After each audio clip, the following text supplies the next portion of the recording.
بسم الله الرحمن الرحيم الحمد لله رب العالمين والصلاة والسلام على سيد الأنبياء والمرسلين أما بعد فأستعيذ بالله من الشيطان الرجيم بسم الله الرحمن الرحيم السلام علیکم ورحمۃ اللہ وبرکاتہ۔ عزیز طلبہ کرام، امید کرتا ہوں احباب خیر سے ہوں گے۔ انشاءاللہ آج ہم مشکاۃ المصابیح کے درس نمبر 189 میں باب الضحک فصل اول، ثانی اور ثالث کو پڑھنے کی سعادت حاصل کریں گے۔ آج کے درس میں احادیث نمبر 4745 سے لے کر 4749 تک ان احادیث مقدسہ کا ترجمہ ہوگا اور ساتھ ساتھ ان احادیث مبارکہ کی توضیح و تشریح کرنے کی سعادت حاصل کریں گے۔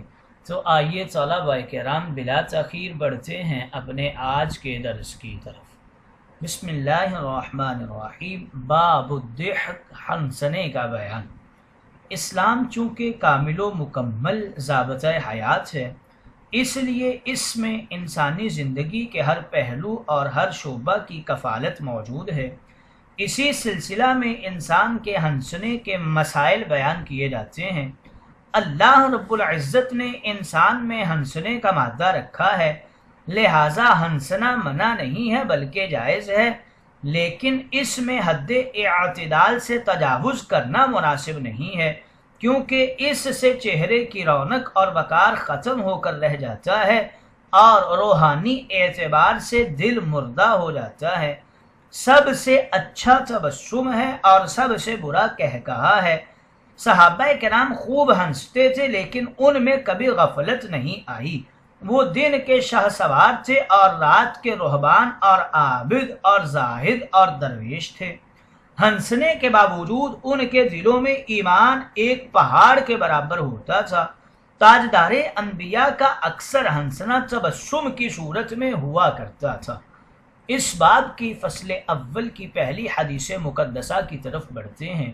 حضرت عائشہ رضی اللہ تعالی عنہا راویہ ہیں۔ عن عائشة رضی اللہ عنہا قالت ما رأيت النبي صلی اللہ علیہ وسلم مستجمعا ضاحكا حتى ارى من لهباته انما كان يتبسم، رواہ البخاری۔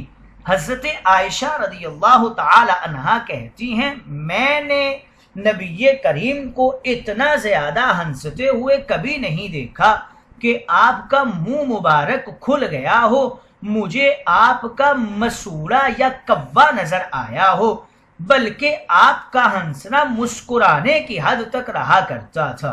یہ بخاری کی روایت ہے۔ گویا اس حدیث مقدسہ میں اس بات کی طرف اشارہ ہے کہ تاجدار انبیاء تبسم فرمایا کرتے تھے۔ مستجمعاً، استجماع مکمل طور پر ہنسنے کو کہا گیا ہے، جس سے قہقہا لگانا مراد ہے۔ لہواتی ہی، حلق اور تالو میں جو کوا لٹکا رہتا ہے اس کو لہوات کہتے ہیں۔ مکمل قہقہا لگانا ہنسنا مراد ہے کہ تاجدار انبیاء نے کبھی ایسا نہیں کیا۔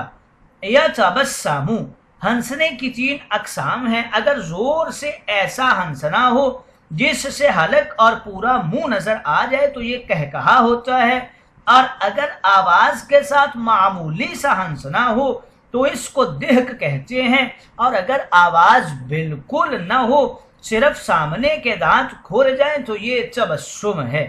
اگلی حدیث مقدسہ کی طرف بڑھتے ہیں۔ حضرت جریر بن عبداللہ رضی اللہ تعالی عنہ راوی ہیں۔ وعن جریر قال ما حجبني النبي صلی اللہ علیہ وسلم منذ اسلمت ولا ارانی الا تبسم، متفق علیہ۔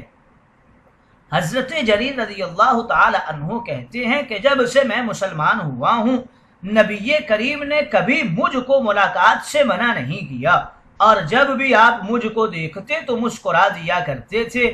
یہ بخاری و مسلم کی روایت ہے۔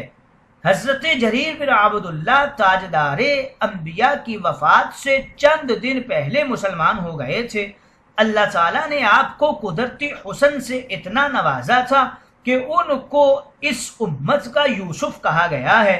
یہ اپنے بارے میں حضور اکرم کی طرف سے دو خصوصیات کا ذکر فرماتے ہیں۔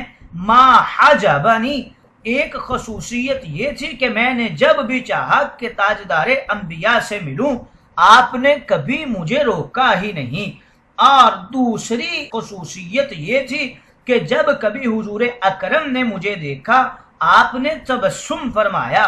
شاید تاجدار انبیاء کو حضرت جریر بن عبداللہ کے چہرے میں اللہ رب العزت کے انوارات نظر آتے ہوں، یا قدرت الہی کے حسین و جمیل منظر کو دیکھ کر فتبارک اللہ احسن الخالقین پر تاجدار کائنات تبسم فرمایا کرتے ہوں۔ اگلی حدیث مقدسہ کی طرف بڑھتے ہیں۔ حضرت جابر بن سامورہ رضی اللہ تعالی عنہ راوی ہیں۔ وعن جابر بن سامورة قال كان رسول الله صلى الله عليه وسلم لا يقوم من مصلاه الذي يصلي فيه الصبح حتى تطلع الشمس، فإذا طلعت الشمس قام، وكانوا يتحدثون فيأخذون في أمر الجاهلية فيضحكون ويتبسم صلى الله عليه وسلم، رواہ مسلم۔ وفی روایت للترمذی یتناشدون الشعر۔ حضرت جابر بن سامورہ رضی اللہ تعالی عنہ راوی ہیں، کہتے ہیں رسول کریم رؤوف الرحیم کا معمول مقدس تھا کہ آپ جس مصلی پر فجر کی نماز پڑھتے وہاں سے اس وقت تک نہیں اٹھا کرتے تھے جب تک کہ سورج اچھی طرح نہ نکل آئے۔ جب سورج نکل آتا تو آپ اشراق کی نماز پڑھنے یا گھر میں تشریف لے جانے کے لیے اٹھ کھڑے ہوا کرتے تھے۔ اس دوران صحابہ زمانہ جاہلیت کی باتیں کرتے رہتے اور ہنسا کرتے، ان کے ساتھ تاجدار انبیاء بھی تبسم فرمایا کرتے تھے۔ یہ مسلم کی روایت ہے، اور ترمذی کی روایت میں یوں ہے کہ صحابہ اشعار پڑھنے سننے میں لگے رہتے۔ یتناشدون الشعر یعنی جائز حد تک اشعار پڑھتے تھے۔ اللہ تعالیٰ کی وحدانیت اور تاجدار انبیاء کی نعت اور انسانی حکمت پر مشتمل اشعار ہوتے تھے، اور یہ زندہ دل لوگوں کی نشانی ہے اور جائز ہے۔ اس باب کی فصل ثانی کی طرف بڑھتے ہیں۔ پہلی حدیث مقدسہ حضرت عبداللہ بن حارث بن جز رضی اللہ تعالی عنہ راوی ہیں۔ عن عبداللہ بن الحارث بن جز قال ما رأيت احدا اکثر تبسما من رسول اللہ صلی اللہ علیہ وسلم، رواہ الترمذی۔ حضرت عبداللہ ابن حارث ابن جز کہتے ہیں کہ میں نے رسول کریم سے زیادہ کسی شخص کو مسکراتے نہیں دیکھا۔ یہ ترمذی شریف کی روایت ہے۔ اس باب کی اگلی فصل ثالث کی طرف بڑھتے ہیں۔ حضرت قتادہ رضی اللہ تعالی عنہ راوی ہیں۔ عن قتادہ قال سئل ابن عمر هل كان اصحاب رسول اللہ صلی اللہ علیہ وسلم يضحكون؟ قال نعم، والایمان فی قلوبهم اعظم من الجبل۔ وقال بلال بن سعد ادرکتهم یتشدون بین الاغراض ویضحک بعضهم الى بعض فاذا كان اللیل كانوا رهبانا، رواہ فی شرح السنہ۔ حضرت ابو قتادہ رضی اللہ تعالی عنہ راوی ہیں، کہتے ہیں کہ حضرت ابن عمر سے دریافت کیا گیا کہ رسول کریم کے صحابہ ہنسا کرتے تھے۔ حضرت ابن عمر نے فرمایا ہاں، حالانکہ ان کے دلوں میں پہاڑ سے بھی بڑا ایمان تھا۔ اور حضرت بلال ابن سعد تابعی کہتے ہیں میں نے صحابہ کرام کو اس حال میں پایا، وہ تیر کے نشانوں کے درمیان دوڑا کرتے تھے اور ایک دوسرے کی باتوں پر ہنسا کرتے تھے، مگر جب رات آتی تو وہ اللہ تعالیٰ سے بہت زیادہ ڈرنے والے ہو جاتے۔ یہ شرح السنہ کی روایت ہے۔ قال نعم، پوچھنے والے تابعی تھے جو حضرت ابن عمر صحابی سے پوچھتے ہیں کہ کیا صحابہ ہنستے بھی تھے؟ سائل کا خیال یہ تھا کہ ہنسنا چونکہ غفلت کا ایک حصہ ہوتا ہے اور صحابہ کرام تو غفلت سے بہت دور تھے، اس لیے ہنستے نہیں ہوں گے۔ اس کے جواب میں حضرت ابن عمر نے فرمایا کہ ہاں صحابہ خوب ہنستے تھے، لیکن ان کے دلوں میں ہنسنے کی وجہ سے کبھی غفلت نہیں آئی، بلکہ دلوں میں پہاڑ برابر ایمان ہوتا تھا۔ اس جملہ میں حضرت ابن عمر نے اس شخص کے قلبی خدشات کا جواب دے دیا اور اشارہ کر دیا کہ جائز حد تک ہنسنا انسانی فطرت ہے اور یہ زندہ دل لوگوں کی علامت ہے۔ حیات الحیوان کے اندر لکھا ہوا ہے کہ ایک دفعہ حضرت یحییٰ علیہ السلام کی حضرت عیسیٰ علیہ السلام سے ملاقات ہوئی۔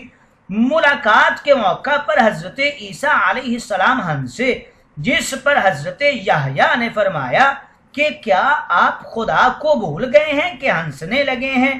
حضرت عیسیٰ علیہ السلام نے فرمایا کہ آپ اللہ رب العزت سے اتنے مایوس ہو گئے ہیں۔ اس پر دونوں نے چاہا کہ اللہ تعالیٰ کی طرف سے اشارہ ہو جائے کہ ان دونوں میں سے کون اچھی حالت میں ہے۔